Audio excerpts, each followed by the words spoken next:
देख लिया चौपाल, ये सब बड़ा बडेरा, सब बड़ा बडेरा वो जी, सब लोग लगाया वो जी, ठाकरिया ने समझा वो जी।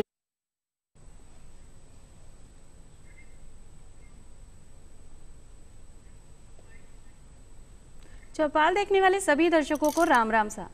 भाई हर बार एक नई बात लेकर आपके सामने हम आते हैं। आज हम बात करेंगे विकास की। अगर विकास होता रहे तो हम भी उन्नति करते रहेंगे, हमारा परिवार उन्नति करेगा, हमारा समाज और हमारा देश। विकास कैसे होता है? हमारी स्वास्थ्य सुविधाओं में विकास हो सकता है, बैंक सुविधाओं में विकास हो सकता है, जहां हम रहते हैं वहां सड़कें बन जाएं, स्कूल बन जाएं, तो हमारे बालक बालिकाओं की शिक्षा में विकास हो सकता है। तो इसी विकास को लेकर आज हम बात करेंगे कि ग्रामीण विकास में हमारी बैंकों का क्या हाथ होता है। इसके लिए आज हमारे साथ पधारे हैं ललित मोहन अस्थाना साहब, जो कि बैंक ऑफ बड़ौदा के महाप्रबंधक हैं। ललित जी, आपका बहुत बहुत स्वागत है चौपाल में। धन्यवाद। और ललित साहब हमारे राज्य स्तरीय बैंकर समिति के संयोजक भी हैं। और ललित जी के साथ हमारे पधारे हैं एक ग्रामीण प्रतिभागी, जो कि कुछ प्रश्न पूछना चाहते हैं ललित साहब से, जो कि नीम का थाना से आए हैं, जगदीश प्रसाद यादव जी। जगदीश जी, आपका भी बहुत बहुत स्वागत। धन्यवाद मैडम। सर, हम जैसा कि बात करें ग्रामीण विकासों में बैंक की भूमिका क्या रहती है, तो सबसे पहले तो यही कहा जाता है कि बैंक जो है वो विकास का आधार माना जाता है। किसी भी चीज़ में अगर विकास करना हो तो बैंक की बहुत अच्छी भूमिका रहती है। इसके बारे में आप क्या कहना चाहेंगे? देखिए, बैंकों को अगर आप देखें तो किसी भी देश की अर्थव्यवस्था की जो रीढ़ है बैंक जी, और चाहे वो ग्रामीण क्षेत्र हो, शहरी क्षेत्र हो, उद्योग हो, कृषि हो, सब जगह बैंकों का एक महत्वपूर्ण योगदान है। और आपको ज्ञात होगा कि बैंकों का राष्ट्रीयकरण इसी चीज़ को ध्यान में रखकर 1969 में किया गया था। राष्ट्रीयकरण के पहले क्योंकि बैंक जो अपनी भूमिका थी देश के विकास की, खासकर ग्रामीण क्षेत्र के विकास की, उसका निर्वहन शायद अच्छी तरीके से नहीं कर पा रहे थे, इसलिए उनका राष्ट्रीयकरण किया गया। राष्ट्रीयकरण के पश्चात जो सरकार ने योजना बनाई कि ऐसा कुछ किया जाए कि एक समग्र विकास ग्रामीण क्षेत्र का हो, तो उसके लिए दो योजनाएं, दो कमेटी बनी थी। एक गाडगिल कमेटी थी, एक नरीमन कमेटी थी। उस समय एक सर्विस एरिया अप्रोच का कंसेप्ट लाया गया, जिसमें यह था सामान्यतः बैंक गाँव में शायद जाना पसंद इतना नहीं करें, तो इसलिए बैंकों को ग्राम आवंटित कर दिए गए कि हर जिले में इतने ग्राम हैं, उन ग्रामों को किसी न किसी बैंक शाखा से जोड़ दिया गया। ये तो हुआ सर्विस एरिया कंसेप्ट। उसके बाद लीड बैंक स्कीम आई, जिसमें हर जिले के संपूर्ण समग्र विकास का जिम्मा एक बैंक को दिया गया।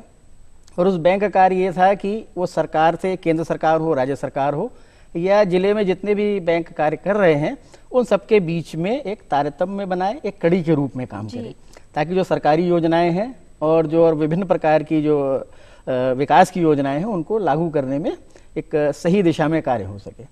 तो इस तरीके से चलते चलते फिर ग्रामीण क्षेत्र के विकास के लिए क्षेत्रीय ग्रामीण बैंकों की स्थापना हुई, और इस तरीके से यात्रा लगातार चलती आ रही है। और आज स्थिति ये है कि हमारे देश में करीब करीब 60 से ज़्यादा प्रतिशत ब्रांचें ग्रामीण शाखाओं, ग्रामीण क्षेत्रों में हैं। और सरकार अभी जो नया फाइनेंशियल इंक्लूजन का, वित्तीय समावेशन की जो बात कर रही है कि क्षेत्र के, देश के हर नागरिक को पास, ग्रामीण नागरिक के पास भी बैंकिंग सुविधाएं होनी चाहिए। तो कुल मिला के इसका निष्कर्ष ये निकाला जा सकता है कि आज देश में ग्रामीण क्षेत्रों में भी शाखाओं का, बैंकिंग शाखाओं का एक बड़ा नेटवर्क है। और विकास की धारा, सबको ये मालूम है कि ग्रामीण क्षेत्र से शुरू होती है, तो उसके लिए सारे बैंक इसके लिए प्रयासरत हैं। और राजस्थान में भी मुझे इस बात की खुशी है कि राजस्थान भारत में एक अग्रणी राज्यों में से है, जहां पर इस बैंकिंग सुविधा का एक बहुत अच्छे तरीके से उपयोग किया जा रहा है। जैसा कि आपने राष्ट्रीयकरण की बात बताई कि एक जरूरत पड़ी तो बैंकों को राष्ट्रीयकृत किया गया। अभी भी मतलब हमें भी कई बार ऐसा लगता है कि राष्ट्रीयकृत जो बैंक है और हमारी जो प्राइवेट बैंक हैं, इनमें तालमेल नहीं बैठ पाता, या काम ज़्यादा होने के कारण हम सुविधाएं अच्छी नहीं दे पाते। नहीं, इसमें अगर आप इसकी थोड़ा सा पीछे जाएंगे तो देखेंगे कि जो प्राइवेट बैंक्स, वैसे तो राष्ट्रीयकृत बैंक भी, ये भी पहले प्राइवेट बैंक थे। राष्ट्रीयकरण से पहले ये सारे बैंक प्राइवेट ही थे। 69 में राष्ट्रीयकरण के पश्चात ये सरकारी बैंक हुए। कि जो नई जनरेशन के प्राइवेट बैंक, जिनको आज हम कहते हैं जो नए बैंक, प्राइवेट बैंक दिखते हैं, ये सन 94-95 से एग्जिस्टेंस में आए, और आज धीरे धीरे पिछले लगभग 18-20 साल में अच्छी तरीके से स्थापित भी हो गए हैं। लेकिन आपने ये भी देखा होगा कि ये सारे बैंक अधिकतर बड़े शहरों में या बड़े कस्बों में इस जगह पर हैं, जबकि जो राष्ट्रीयकृत बैंक है या ग्रामीण बैंक है वो दूर दराज की शाखाओं में भी, दूर दराज के क्षेत्रों में भी, गांव शहरों सब जगह समान रूप से फैले हुए हैं। तो दूसरा उनका जो कस्टमर बेस है, जो जिन ग्राहकों को वो सेवा देते हैं, तो जो प्राइवेट बैंक्स हैं बिकॉज की उनकी जो स्थिति ऐसी है कि वो शहरों में ही है, तो जो ग्राहक उनके हैं वो थोड़े से समाज के अपर तबके के लोग हैं, जिनकी बैंकिंग आमदनी ज़्यादा है और उनकी बैंकिंग ज़रूरतें भी अलग किस्म की हैं बनिस्बत कि हमारे छोटे शहरों में, छोटे गाँवों में, छोटे कस्बों में रहने वाले लोग हैं, जिनके ग्रामीण हैं, किसान हैं, मजदूर हैं, हस्तशिल्पी हैं। उनकी ज़रूरतें भी दूसरी हैं, आवश्यकताएं भी उनकी अलग हैं। तो राष्ट्रीयकृत बैंक समाज के हर तबके की सेवा के लिए हैं, जबकि अभी राष्ट्रीयकृत बैंक तो हैं लेकिन जो प्राइवेट बैंकों की पहुंच अभी शायद समाज के हर तबके तक नहीं पहुंच पाई है। ये एक थोड़ा सा डिफरेंस है कार्यप्रणाली का, कि इसीलिए क्योंकि हमको मास बैंकिंग करनी पड़ती है, हम समाज के हर तबके की सेवा करते हैं, जबकि प्राइवेट बैंक शायद अभी क्लास बैंकिंग के एक सेलेक्ट क्लास के लिए काम करते हैं, शायद इसलिए थोड़ा सा काम में अंतर हो सकता है। और जहाँ तक है हम इतने सालों में जब इतना करीब आ गए हैं ग्रामीण भाई बहनों के, इतना अच्छा काम कर रहे हैं, तो और 2-3 सालों में अच्छे तरीके से हम और काम कर पाएंगे। नहीं, इसमें देखिए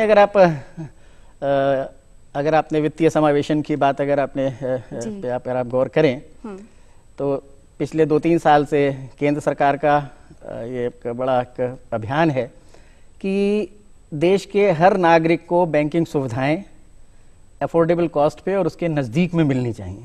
यही वित्तीय समावेशन है।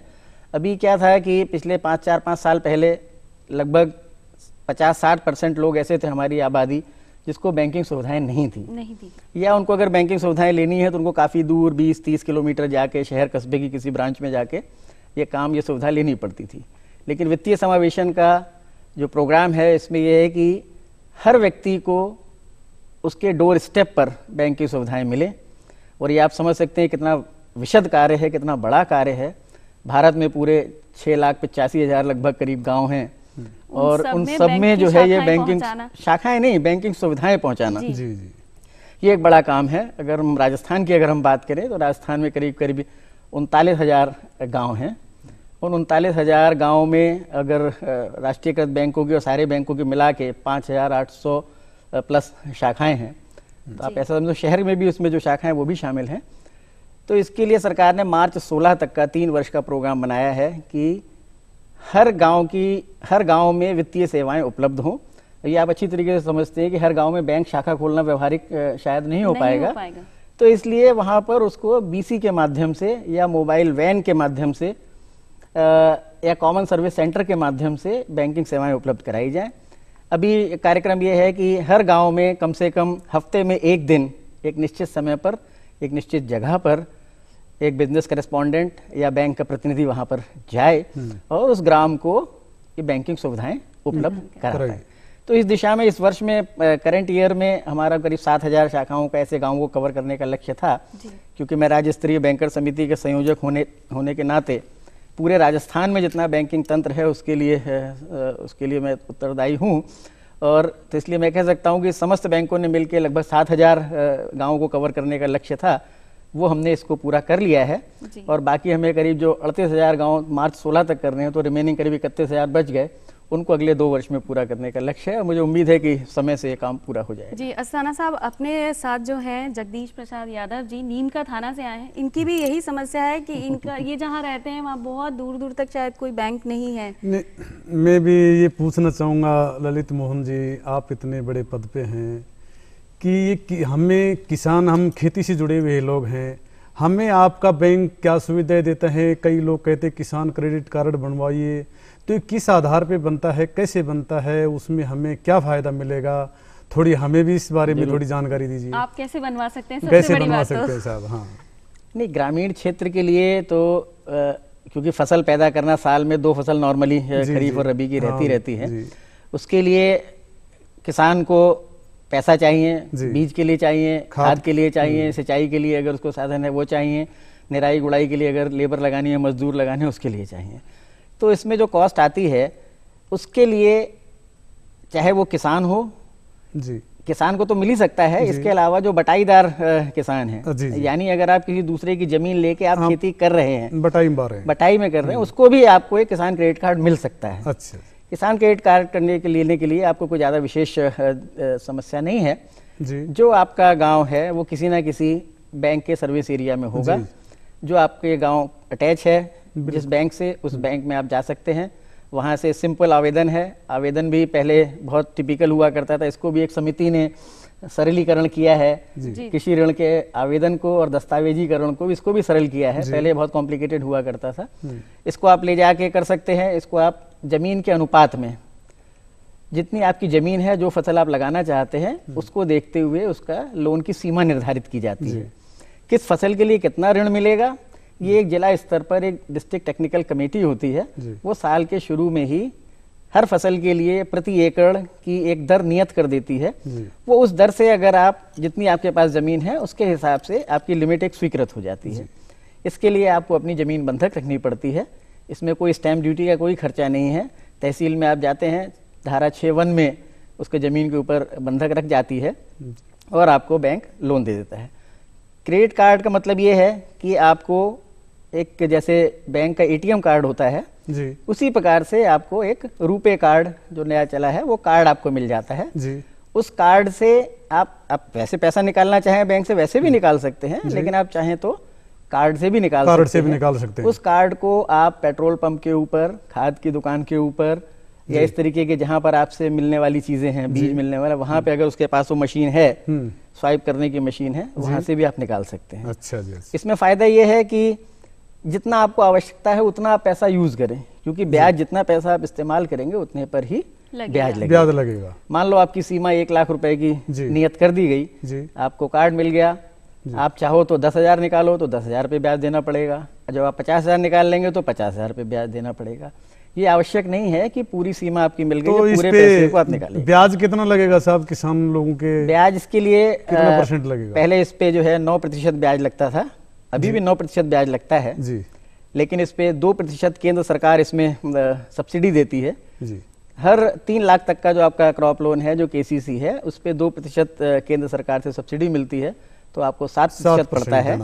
लेकिन अगर आप इस पैसे को 1 साल के अंदर दोबारा से समय पे चुका देते हैं जी, तो 4% की और सब्सिडी मिलती है, 3% की और मिलती है, तो आपको 4% पड़ता है टाइम पे जमा कराने के ऊपर। अगर टाइम पे कोई व्यक्ति जमा कराता है तो 3 लाख तक का जो क्रॉप लोन है, KCC है, वो आपको मात्र 4% के ऊपर पड़ता है। मैं समझता हूँ कि ये बहुत ही कम ब्याज दर है और ये कृषि को बढ़ावा देने के लिए सरकार ने 6% एक बार फिर से दोहरा देते हैं हमारे दर्शकों के लिए कि अगर हमारे दर्शकों ने लोन ले रखा है और वो समय पे बैंक को भुगतान कर देते हैं तो उन्हें 4% की दर से ब्याज ही देना पड़ेगा। और आपको कम हो जाएगा, मतलब जो 9 है उसमें 2% सरकार दे रही है तो 7, और अगर समय पे दिया तो फिर 4 ही रह जाता है, 3% आपका कट जाता है। अपन तो बात कर रहे हैं वो सिर्फ कृषि की हो जाती है, ग्रामीण जो क्षेत्र है वो कृषि इस पे निर्धारित है। हम चाहते हैं कि उसका विकास हो, तो कोई उद्योग धंधा अगर लगाए, लघु उद्योग, कुटीर उद्योग, इस तरह का, तो इसके लिए भी ऋण की सुविधाएं हमारे बैंक की तरफ से होती हैं। तो उसके लिए कोई विशेष योजनाएं भी हैं कि व्यवसायों के लिए अलग से योजना? अब इसमें क्या है कि सरकार की तरफ से भी कई योजनाएं चलती हैं, जैसे SGSY है, शहरी क्षेत्र के लिए स्वर्ण जयंती ग्राम रोजगार योजना है, PMEGP है, प्रधानमंत्री एम्प्लॉयमेंट जनरेशन स्कीम है, SC/ST के लिए पोप स्कीम है जी। कुछ स्कीम तो ऐसी हैं जो सरकार की तरफ से चलती हैं, सरकार द्वारा प्रायोजित योजनाएं होती हैं। कुछ स्कीम्स में उसमें अनुदान है, कुछ में अनुदान नहीं है, जो ऋण है। ऋण के माध्यम से और अनुदान के माध्यम से विभिन्न रोजगार परक योजनाएं हैं जो सरकार द्वारा प्रायोजित की जाती हैं। विभिन्न विभाग हैं जो बैंकों के माध्यम से उनको लाभार्थियों को लोन देते हैं जी। एक तो ये हुआ जिसमें सरकार अपना योगदान करती है। दूसरा ये होता है कि इसके अलावा बैंक की अपनी योजनाएं हैं, जिसमें चाहे वो कोई हस्तशिल्पी है, आर्टिजन है, तो उसके लिए आर्टिजन क्रेडिट कार्ड है, कोई लघु उद्यमी है तो उसके लिए लघु उद्यमी क्रेडिट कार्ड है। हर छोटे मोटे काम करने के लिए बैंकों के पास, किसी भी बैंक में, आपका जो सर्विस एरिया का जो बैंक है उसमें आप जाएंगे तो 10 लाख रुपए तक का ऋण आपको बिना किसी प्रतिभूति के, बिना किसी जमानत के, कोलेटरल सिक्योरिटी के मिल जाएगा। सामान्यतः लोगों में भ्रम है कि बैंक से लोन लेंगे तो उसमें घर, मकान, जमीन कुछ गिरवी रखना पड़ेगा। कृषि को छोड़ के, अगर आप डायरेक्ट कृषि के लिए ले रहे हैं, उसको छोड़ के अगर आप किसी उद्योग धंधे के लिए काम के लिए, हस्तशिल्प के लिए अगर आप ऋण ले रहे हैं तो उसमें आपको 10 लाख रुपए तक के ऋण के लिए आपको कोई घर, मकान, जमीन, जायदाद गिरवी नहीं रखनी पड़ेगी और आपको आसानी से मिल सकता है। बगैर शर्ती मिल जाएगा 10 लाख रुपए तक का। हाँ, उसमें जमानत और बाकी चीजें प्रोजेक्ट है, लेकिन यह है कि जो आप काम करने जा रहे हैं वो व्यवहारिक होना चाहिए, काम करने उसकी सफलता की संभावना होनी चाहिए, करने वाले व्यक्ति को उसका अनुभव होना चाहिए, जो भी प्रोजेक्ट आप लगा रहे हैं उसके व्यवहारिक होना चाहिए, उसकी सफलता के प्रति वो आशान्वित होना हाँ, चाहिए। थोड़ी बहुत प्रतिशत तक वो निश्चित होना चाहिए कि आपको लाभ तो मिल ही जाएगा, तो फिर बैंक आप पे विश्वास करके आपको लोन दे उसका सकते पैसे कह सकते हैं कि प्रोजेक्ट जो है वो इकोनॉमिकली वायबल हो। इसमें हमें थोड़ी सी बहुत परेशानी आती है महाप्रबंधक साहब कि मेरा गांव शहर से कम 20 किलोमीटर दूर है और हमारी इतनी बड़ी आबादी के बावजूद भी वहाँ पे कोई बैंक की सुविधा नहीं है। तो अगर एक हमारे भी ग्राम यानी पंचायत के अंदर आप एक छोटी सी शाखा खोल दे तो साहब बहुत बहुत नहीं, आप आपने बात धन्यवाद अभी के पात्र होंगे। निगाह में लाइए। निश्चित रूप से राज्य स्तरीय बैंकर समिति का कन्वीनर होने के नाते ये मैं इसको अवश्य दिखवा के और आपको मैं समझता हूँ कि अगले हफ्ते 10 दिन में ही इसके बारे में आपको कोई उचित निर्णय आपको मिल जाएगा। जैसे आपने कृषि के बारे में भी बता दिया, अस्थाना साहब उद्योग धंधों के बारे में बता दिया, जगदीश जी की जो परेशानी थी उसका भी निवारण आपने किया। महिलाओं को लेकर मैं एक चाहती हूँ कि अगर कोई एक खास योजना महिलाओं के लिए है बैंकों की तरफ से, अगर वो कोई व्यवसाय शुरू करना चाहे उसके लिए कोई अलग से योजना, उसके बारे में थोड़ा सा विस्तार से बताएं। महिलाओं के लिए देखिए, स्वावलंबन के लिए, आर्थिक स्वावलंबन के लिए महिलाओं के एक SHG स्वयं सहायता समूह और सेल्फ हेल्प ग्रुप का बहुत अच्छा कार्यक्रम है जो देश के विभिन्न हिस्सों में बहुत अच्छी तरीके से चल भी रहा है। राजस्थान में भी चल रहा है, लेकिन अभी यहाँ पे और इसमें सुधार की भी गुंजाइश है।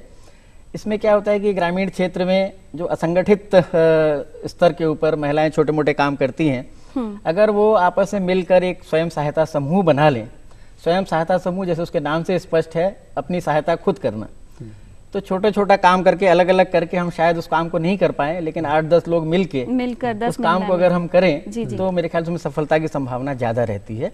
तो इससे स्वयं सहायता समूह के लिए बैंक और नाबार्ड के माध्यम से स्वयं सहायता समूह बनाने के लिए काफी प्रोत्साहन दिया जाता है।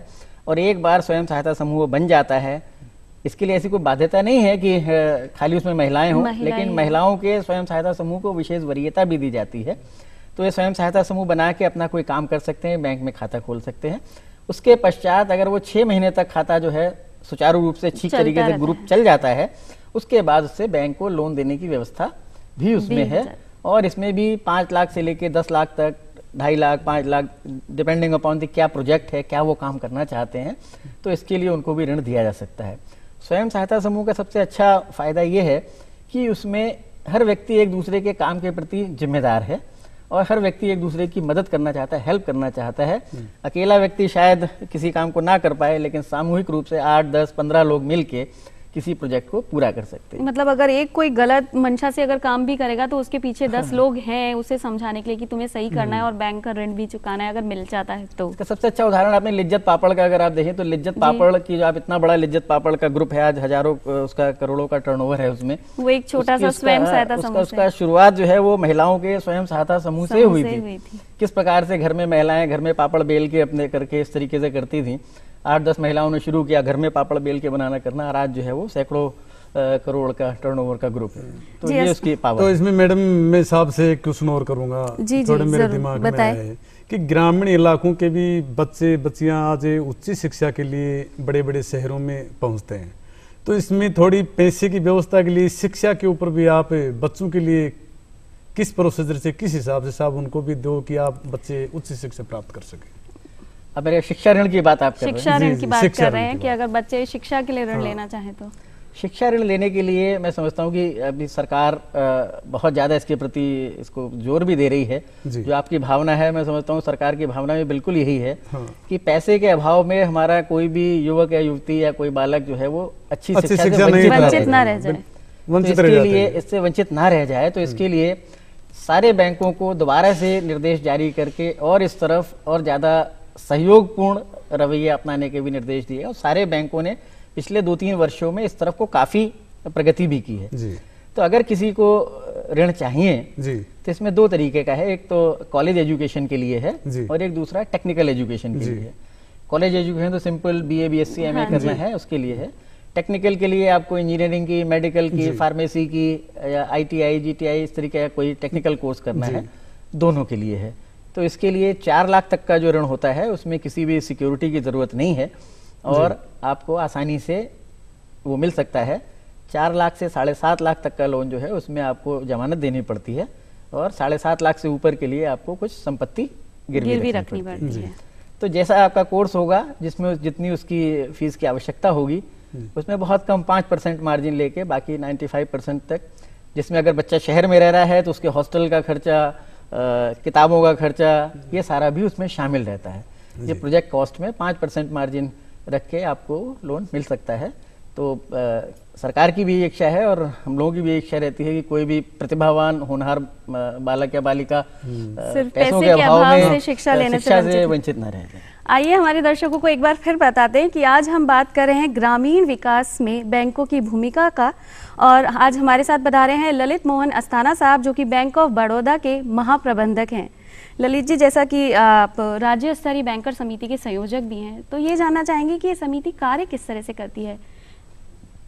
ये हर राज्य में जैसा मैंने बताया कि हमारे राजस्थान में 5,900 बैंक ब्रांचेस काम कर रही हैं जी। बैंकों को देखें तो 100 से ऊपर बैंक होंगे जी। तो डिफरेंट बैंक हैं, सरकार की, केंद्र सरकार की, राज्य सरकार की विभिन्न योजनाएं हैं जी। उन योजनाओं को ग्रास रूट लेवल तक पहुंचाना, लागू करना जी। उनका मॉनिटरिंग करना, इस काम के लिए एक एजेंसी चाहिए, एक प्लेटफॉर्म चाहिए। तो हर राज्य में किसी एक बैंक को ये भूमिका दी गई है कि वो राज्य स्तरीय बैंकर समिति, जहाँ पर सारे बैंकर जितने राज्य में काम कर रहे होते हैं वो आपस में मिलते हैं और उसमें राज्य सरकार के जो प्रतिनिधि होते हैं, अभी सरकार के जो भी प्रतिनिधि होते हैं विकास से जुड़े हुए, वो केंद्र सरकार से, वित्त मंत्रालय से, वहाँ के अधिकारी, नाबार्ड के अधिकारी, ये सारे अधिकारी बैठ के इसको एक समन्वय का कार्य करते हैं। तो SLBC का जो काम है, हमारा काम है, वो ये है कि राज्य सरकार, केंद्र सरकार, नाबार्ड, इनके सबके जो प्लान्स हैं, जो कार्यक्रम हैं, उसका क्रियान्वयन बैंकों के माध्यम से उचित रूप से हो और उसकी मॉनिटरिंग हो और जो इन्फॉर्मेशन है उसको कलेक्ट करके, समेकित करके उसको विभिन्न जगह जहां पहुंचाना है वो किया जाए। इसके लिए विभिन्न उसकी समितियां होती हैं, समितियां, उप समितियां होती हैं, उनकी बैठक होती रहती है और जब बैठक होती है, तिमाही बड़ी बैठक होती है जिसमें केंद्र सरकार के प्रतिनिधि, राज्य सरकार के प्रतिनिधि, नाबार्ड के सारे बैंकों उच्च अधिकारी और तमाम वरिष्ठ और शीर्ष अधिकारी उसमें भाग लेते हैं।